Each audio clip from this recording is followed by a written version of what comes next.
برای پاس داشتن خاطر مرحوم خواننده صنف 11 هم مستانه سلطانov 2 ثانیه سکوت سعادتتان را میپرسم.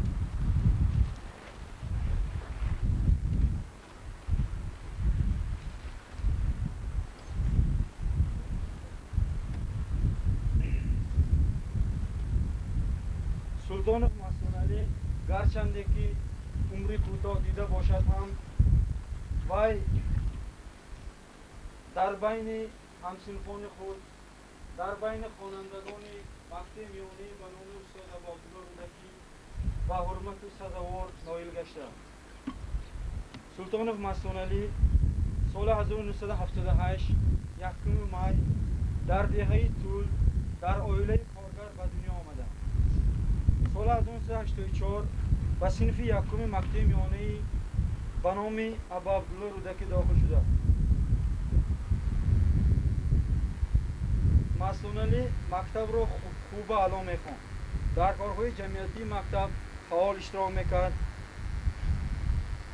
در کارهای جمعیتی مکتب فعال اشتراک کردن مسئولین را مأموریت مکتب به حساب گرفته یک چند مرتبه با گرامات فخری مکافاتانده شده است.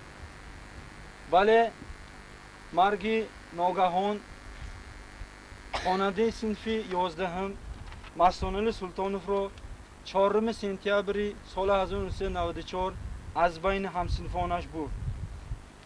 گرچنده که مسئولین از صف ما رفته باشد هم همیشه ما نام مسئولین را در خاطر داریم. برای همین هم به خاطر سلطانov مسئولین بازی خاطروی از روی فوتبال گذارنده سازیم.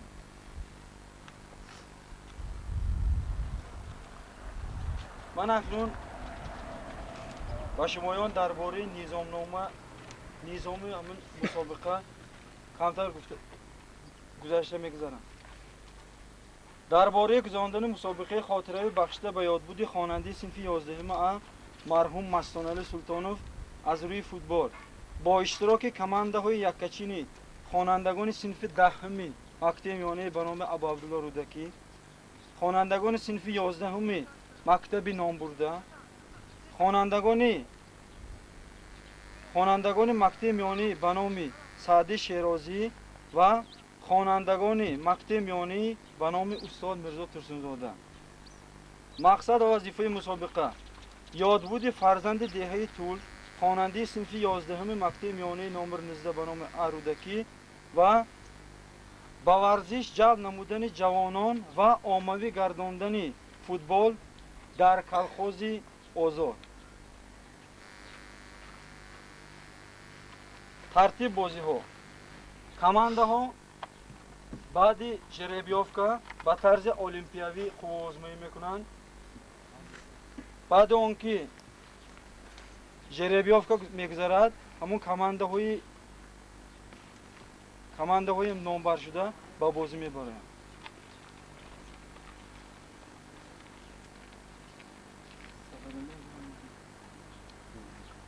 باز سخن را به برادری مرحوم مسئولین سلطانov ظفرعلی سلطانov میدم. خدا رو رحمت برای همینقدر تشبوس کرده خاطره دادرم شاد گردانتون.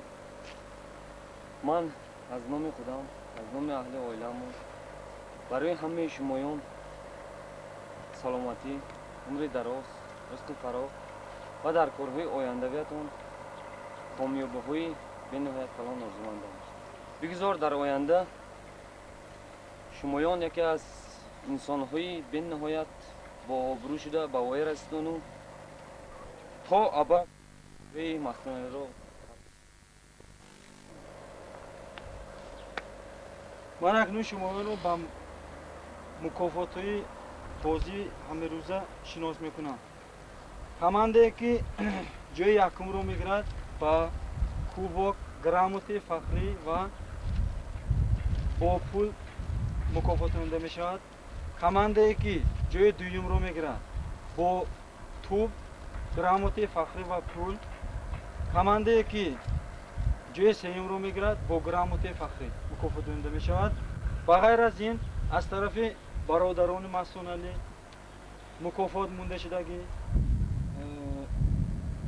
ба ғайр аз ин мукофотҳо боз ба бозингарони беҳтарин, яъне ҳимоячии беҳтарин, дарбозабони беҳтарин ва ҳуҷумчии беҳтарин мукофотҳо мавҷуд. анакнун капитани командаҳо ба мо вом мехӯранд, ҷерелёки мегзонем, баъдин сони бозисар мешавад.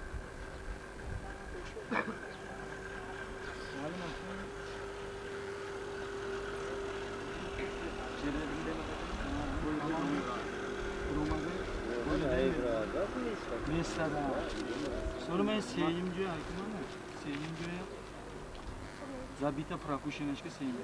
Fakat yatıp seyta bozmuş yapıyorsun. Yakın düğün sonra final meşe. Seyimci sonra zabita prakuşeneşke seyimci dünya. Zamine çanta mıydı? Zamine koydeş çanta. Çortta bu şey çok. Ne zavisid mi?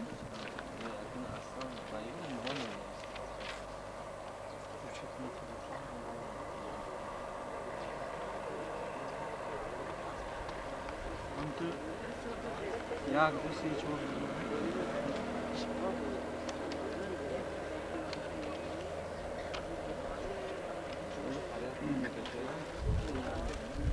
Şeytan olmaz. Ya bu şey. Ben de çortanı, çortanı.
Bozu var, bari bozu bir var.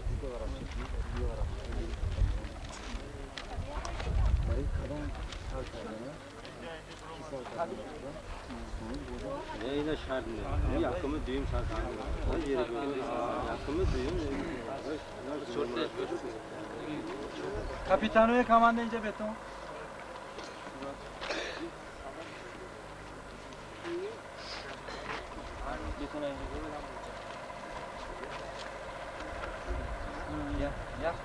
Orası hakikaten iyi götürür.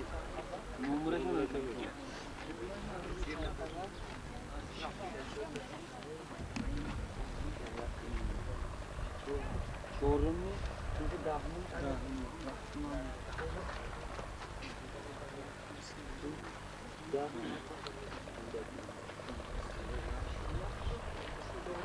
Yakıma açtım bir yüzden.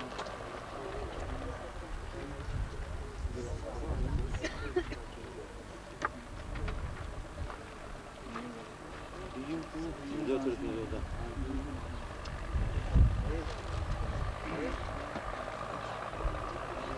Yakın düzey demek. Anlatın.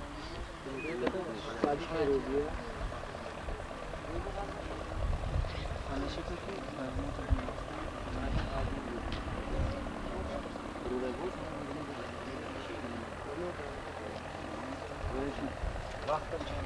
Vaqtaşa kantar.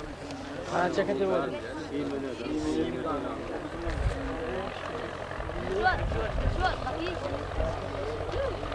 Siminite falan var.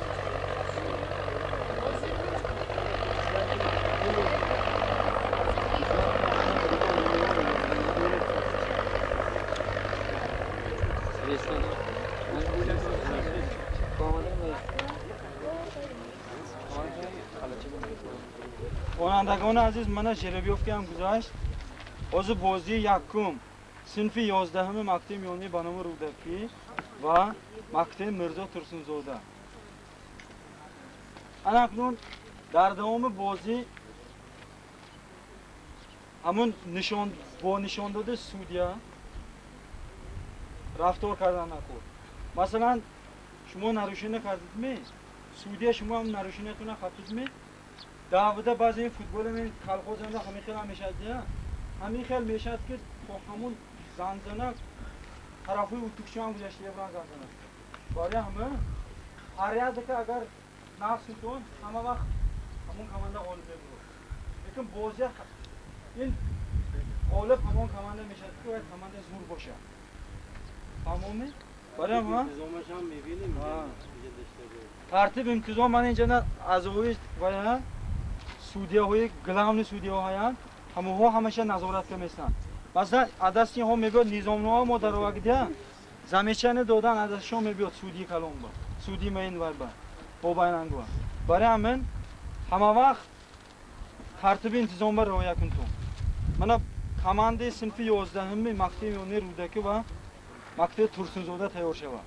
خودتون هم یارزگی احتیاط کنید.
Argıma astindedir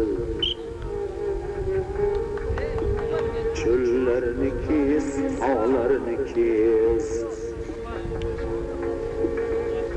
Argıma astindedir çöllernikiz, ağlarnikiz